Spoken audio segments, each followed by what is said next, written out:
ಶೋಯಬ್ ಮಲ್ಲಿಕ್ ಬರೀ ಸಾನಿಯಾ ಮಿರ್ಜಾಗೆ ಅಲ್ಲ, ಕ್ರಿಕೆಟ್ ಆಟಕ್ಕೂ ಮೋಸ ಮಾಡಿದ್ರ? ಸಾನಿಯಾ ಮಿರ್ಜಾಗೆ ದ್ರೋಹ ಮಾಡೋದಲ್ದೇನೆ ಕ್ರಿಕೆಟ್ ಆಟಕ್ಕೂ ದ್ರೋಹ ಮಾಡಿದ್ರ? ಈ ಪ್ರಶ್ನೆಗಳು ಸಾಕಷ್ಟು ಜನರಲ್ಲಿ ಮೂಡ್ತಾ ಇದೆ. ಹಾಗೇನೆ ಸೋಷಿಯಲ್ ಮೀಡಿಯಾದಲ್ಲಿ ಇದರ ಬಗ್ಗೆ ಪ್ರಶ್ನೆಗಳನ್ನ ಕೇಳಲಾಗ್ತಿದೆ.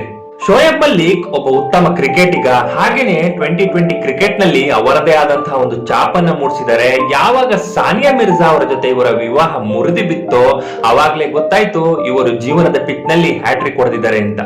ಮೊದಲು ಆಯಿಷಾ ಸಿದ್ದಿಕಿಗೆ ಮೋಸ ಮಾಡಿದ್ರು, ಅದಾದ ನಂತರ ಸಾನಿಯಾ ಮಿರ್ಜಾಗೆ, ಇವಾಗ ಸನಾ ಜಾವೇದ್ ಅವ್ರನ್ನ ಮದುವೆ ಆಗಿದ್ದಾರೆ. ಆದ್ರೆ ಇದು ಅವರ ಪರ್ಸನಲ್ ಲೈಫ್. ಅವರು ಅವರ ಪರ್ಸನಲ್ ಲೈಫ್ ಅಲ್ಲಿ ಏನ್ ಮಾಡಿದ್ರು ಅನ್ನೋದು ಅದು ಬೇರೆ ಕತೆ. ಆದ್ರೆ ಅವರ ಕ್ರಿಕೆಟಿಂಗ್ ಲೈಫ್ ನಲ್ಲಿ ಯಾವುದು ತಮ್ಮ ಧರ್ಮ ಅಂತೇಳಿ ಪೂಜಿಸ್ತಿದ್ರೋ, ಯಾವುದು ತಮ್ಮ ಉಸಿರು ಅಂತೇಳಿ ಜೀವಿಸ್ತಿದ್ರೋ ಅದೇ ಕ್ರಿಕೆಟ್ ಆಟಕ್ಕೆ ಮೋಸ ಮಾಡಿದ್ದಾರೆ ಅಂತ ಹೇಳಿ ಸುದ್ದಿ ಬಂದಾಗ ಎಲ್ಲರಿಗೂ ಇದೊಂದು ಅಚ್ಚರಿಯನ್ನ ಮೂಡಿಸುತ್ತೆ. ಬಾಂಗ್ಲಾದೇಶ್ ಪ್ರೀಮಿಯರ್ ಲೀಗ್ ನಲ್ಲಿ ಶೋಯಬ್ ಮಲ್ಲಿಕ್ ಅವ್ರ ಮೇಲೆ ಒಂದು ಆರೋಪ ಕೇಳಿ ಬಂದಿದೆ. ಈ ಶೋಯಬ್ ಮಲ್ಲಿಕ್ ಅವರು ಮ್ಯಾಚ್ ಫಿಕ್ಸಿಂಗ್ ಮಾಡ್ತಿದ್ರು ಅಂತ. ಅವರಿಗೆ ಕೊಟ್ಟಿದ್ದಂತಹ ಒಂದೇ ಓವರ್ ನಲ್ಲಿ ಕಂಟಿನ್ಯೂ ಆಗಿ 3 ನೋ ಬಾಲ್ ಗಳನ್ನ ಹಾಕಿದ್ದಾರೆ. 3 ನೋ ಬಾಲ್ಸ್. ಇದರಿಂದ ತಂಡಕ್ಕೆ 18 ರನ್ಗಳ ನಷ್ಟ ಆಗಿದೆ. ಯಾವಾಗ ತಂಡ ಇದನ್ನೆಲ್ಲ ಗಮನಿಸ್ತೋ ಈ ಶೋಯಬ್ ಮಲ್ಲಿಕ್ ಅವರಿಗೆ ಒಂದು ಥ್ಯಾಂಕ್ ಯು ಹೇಳಿ ಅವರನ್ನ ಟೀಮ್ ಇಂದ ತೆಗೆದಾಕಿದೆ. ಹಾಗೇನೆ ಅವರ ಜಾಗಕ್ಕೆ ಶಹಜಾದ್ ಅಹಮದ್ ಅವ್ರನ್ನ ಸೇರಿಸ್ಕೊಂಡಿದೆ. ಈ ಸುದ್ದಿ ಬಹಳ ದೊಡ್ಡದಾಗ್ತಾನೆ ಹೋಯ್ತು. ಹಾಗೇನೆ ಶೋಯಬ್ ಮಲ್ಲಿಕ್ ಅವರ ಕ್ಯಾರೆಕ್ಟರ್ ಮೇಲೆನೆ ಬಹಳ ಪ್ರಶ್ನೆಗಳು ಹುಟ್ಟೋದಕ್ಕೆ ಶುರುವಾಯ್ತು. ಯಾವ ತರ ಪ್ರಶ್ನೆಗಳನ್ನ ಕೇಳೋದಕ್ಕೆ ಸ್ಟಾರ್ಟ್ ಆಗ್ತಾರೆ ಅಂತಂದ್ರೆ, ಈ ಶೋಯಬ್ ಮಲ್ಲಿಕ್ ಕ್ಯಾರೆಕ್ಟರ್ ಹೀಗೇನಾ, ಎಲ್ರಿಗೂ ಮೋಸ ಮಾಡ್ತಾರಾ? ಇಲ್ಲೇನಾಗಿದೆ ಅಂತಂದ್ರೆ, ಬಾಂಗ್ಲಾದೇಶ ಪ್ರೀಮಿಯರ್ ಲೀಗ್ ನಲ್ಲಿ ಒಂದು ಪಂದ್ಯ ನಡೀತಾ ಇರುತ್ತೆ. ಆ ಪಂದ್ಯದಲ್ಲಿ ಶೋಯಬ್ ಮಲ್ಲಿಕ್ ಅವರಿಗೆ ಬೌಲಿಂಗ್ ಮಾಡುವಂತಹ ಒಂದು ಅವಕಾಶ ಕೊಟ್ಟಿರ್ತಾರೆ. ಅದು ಅವರ ಮೊದಲನೇ ಓವರ್ ಕೂಡ. ಅದೇ ಓವರ್ ನಲ್ಲಿ ಶೋಯಬ್ ಮಲ್ಲಿಕ್ ಅವರು ಸರಣಿಯಾಗಿ 3 ನೋ ಬಾಲ್ ಗಳನ್ನ ಮಾಡಿರ್ತಾರೆ. ಇದರಿಂದ ತಂಡಕ್ಕೆ 18 ರನ್ಗಳ ನಷ್ಟ ಆಗಿರುತ್ತೆ. ಇದನ್ನೆಲ್ಲ ನೋಡಿದಂತಹ ತಂಡದ ನಾಯಕ ತಮೀಮ್ ಇಕ್ಬಾಲ್ ಹಾಗೆ ಫ್ರಾಂಚೈಸಿಗಳಿಗೆ ಶೋಯಬ್ ಮಲ್ಲಿಕ್ ಅವರ ಮೇಲೆ ಸಂಶಯಗಳು ಮೂಡೋದಕ್ಕೆ ಜಾಸ್ತಿ ಆಗುತ್ತೆ. ಇಮಿಡಿಯೇಟ್ ಆಗಿ ಒಂದು ಮೀಟಿಂಗ್ ಮಾಡ್ತಾರೆ. ಮೀಟಿಂಗ್ ಆದ ನಂತರ ಶೋಯಬ್ ಮಲ್ಲಿಕ್ ಅವರ ಕಾಂಟ್ರಾಕ್ಟ್ ಕಿತ್ತಾಕಿ ಟೂರ್ನಿಮೆಂಟ್ ಇಂದ ಹೊರಗಡೆ ಆಗ್ತಾರೆ.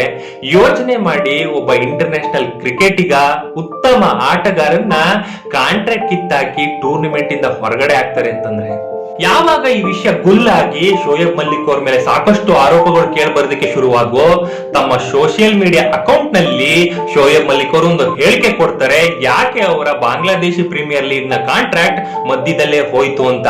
ನನಗೆ ದುಬೈನಲ್ಲಿ ಒಂದು ಇವೆಂಟ್ ಅಟೆಂಡ್ ಮಾಡೋದಿತ್ತು. ಹೀಗಾಗಿ ನಾನು ಮತ್ತೆ ನಮ್ಮ ತಂಡದ ನಾಯಕರು ಹಾಗೆ ನಮ್ಮ ಫ್ರಾಂಚೈಸಿಗಳೆಲ್ಲ ಕೂತು ಮಾತಾಡಿ ಮ್ಯೂಚುವಲ್ ಕನ್ಸೆಂಟ್ ಮೇಲೆ ನಾನು ನನ್ನ ಕಾಂಟ್ರಾಕ್ಟ್ ಇಂದ ಮಧ್ಯದಿಂದಲೇ ಹೊರಗಡೆ ಬಂದಿದ್ದೀನಿ ಅಂತ ಹೇಳಿ ಒಂದು ಹೇಳಿಕೆ ಕೊಡ್ತಾರೆ. ಇವರ ಹೇಳಿಕೆಯನ್ನ ಕೇಳಿದ್ಮೇಲೆ ನಮ್ಮ ತಲೆಗಳಲ್ಲೇ ಒಂದು ಆಲೋಚನೆ ಬರುತ್ತೆ, ನಾವೇನ್ ಅಷ್ಟೊಂದು ದಡ್ರಲ್ಲ ಅಂತ. ಯಾಕಂತಂದ್ರೆ ದುಬೈಯಲ್ಲಿ ನಡೆಯೋ ಒಂದು ಇವೆಂಟ್ಗೆ, ಒಂದು ಟೂರ್ನಿಮೆಂಟ್ ನ ಫ್ರಾಂಚೈಸಿನ ಅರ್ಧಕ್ಕೆ ಇವರು ಬಿಟ್ಟು ಬರ್ತಾರ ಅಂತ.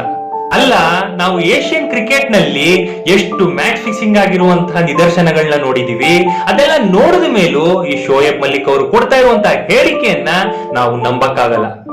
ಶೋಯಬ್ ಮಲ್ಲಿಕ್ ಒಬ್ಬ ಉತ್ತಮ ಆಟಗಾರರು. ಹಾಗೇನೆ 2020 ಕ್ರಿಕೆಟ್ ನಲ್ಲಿ ತಮ್ಮದೇ ಆದಂತಹ ಒಂದು ಛಾಪನ್ನ ಮೂಡಿಸಿದ್ದಾರೆ. ಆದರೆ ಇವರ ಜೀವನದಲ್ಲಿ ಯಾರೇ ಬಂದ್ರು ಕೂಡ ಈ ಶೋಯಬ್ ಮಲ್ಲಿಕ್ ಅವರು ಅವರಿಗೆ ಮೋಸ ಮಾಡ್ತಾರೆ ಅಂತ ಹೇಳಿ ಆರೋಪವನ್ನ ಮಾಡ್ತಾರೆ. ಇದಕ್ಕೆಲ್ಲ ಪುಷ್ಟಿ ನೀಡೋ ತರ ಸಾನಿಯಾ ಮಿರ್ಜಾ ಅವರ ಜೊತೆಗಿನ ವಿವಾಹ ಕೂಡ ಮುರಿದು ಬಿದ್ದಿತ್ತು. ಸಾನಿಯಾ ಮಿರ್ಜಾ ಅವರು ಅವರ ಮಕ್ಕಳನ್ನ ಕರ್ಕೊಂಡು ಮನೆ ಬಿಟ್ಟು ಹೊರಟೋಗಿದ್ರು. ಶೋಯಬ್ ಮಲ್ಲಿಕ್ ಅವರ ಕುಟುಂಬಸ್ಥರು ಕೂಡ ಯಾರು ಅವರಿಗೆ ಸಪೋರ್ಟ್ ಮಾಡ್ತಾ ಇಲ್ಲ. ಇತ್ತೀಚೆಗೆ ನಡೆದಂತಹ ಅವರ 3ನೇ ಮದುವೆಯಲ್ಲೂ ಕೂಡ ಅವರ ಕುಟುಂಬಸ್ಥರು ಯಾರು ಕೂಡ ಭಾಗಿಯಾಗಿರ್ಲಿಲ್ಲ. ಆದ್ರೆ ಅವಾಗ ಶೋಯಬ್ ಮಲ್ಲಿಕ್ ಅವರ ಹತ್ರ ಉಳಿದಿದ್ದು ಒಂದೇ, ಅವರ ಕ್ರಿಕೆಟ್. ಆದ್ರೆ ಈಗ ಕ್ರಿಕೆಟ್ ಇಂದಲೂ ಕೂಡ ಅವರನ್ನು ಹೊರಗಡೆ ತೆಗೆದಾಕಿದ್ದಾರೆ. ಇಲ್ಲಿ ನಾವು ಆ ಮ್ಯಾಚ್ ನ ಫೋಟೋಸ್ ಗಳನ್ನ ನೋಡಿದ್ರೆ ಶೋಯಬ್ ಮಲ್ಲಿಕ್ ಅವರು 3 ನೋ ಬಾಲ್ ಗಳನ್ನ ಮಾಡಿದ್ದಾರೆ. ಆದ್ರೆ ಆ ನೋ ಬಾಲ್ ಗಳಲ್ಲಿ ಯಾವುದನ್ನೇ ಕೂಡ ಶೋಯಬ್ ಮಲ್ಲಿಕ್ ಅವರು ಮಿಸ್ ಆಗಿ ಮಾಡಿದ್ದಾರೆ ಅಂತ ಅನ್ಸದೇ ಇಲ್ಲ. ಎಲ್ಲಾನು ಕೂಡ ಅವರು ಇಂಟೆನ್ಷನ್ ಆಗಿ ಮಾಡಿದ್ದಾರೆ ಅಂತ ಅನ್ಸುತ್ತೆ. ಹೀಗಾಗಿನೇ ಶೋಯಬ್ ಮಲ್ಲಿಕ್ ಅವರು ಮ್ಯಾಚ್ ಫಿಕ್ಸಿಂಗ್ ಮಾಡಿದ್ದಾರೆ ಅಂತ ಎಲ್ಲಾ ಕಡೆ ಅನುಮಾನಗಳು ಮೂಡ್ತಾ ಇದಾವೆ. ನಿಮ್ಗೆ ಏನ್ ಅನ್ಸುತ್ತೆ? ಶೋಯಬ್ ಮಲ್ಲಿಕ್ ಅವರು ಮ್ಯಾಚ್ ಫಿಕ್ಸಿಂಗ್ ಮಾಡ್ಕೊಂಡಿದ್ರ? ನಿಮ್ಮ ಅನಿಸಿಕೆಯನ್ನ ಕಮೆಂಟ್ ಬಾಕ್ಸ್ ಅಲ್ಲಿ ತಿಳಿಸಿ.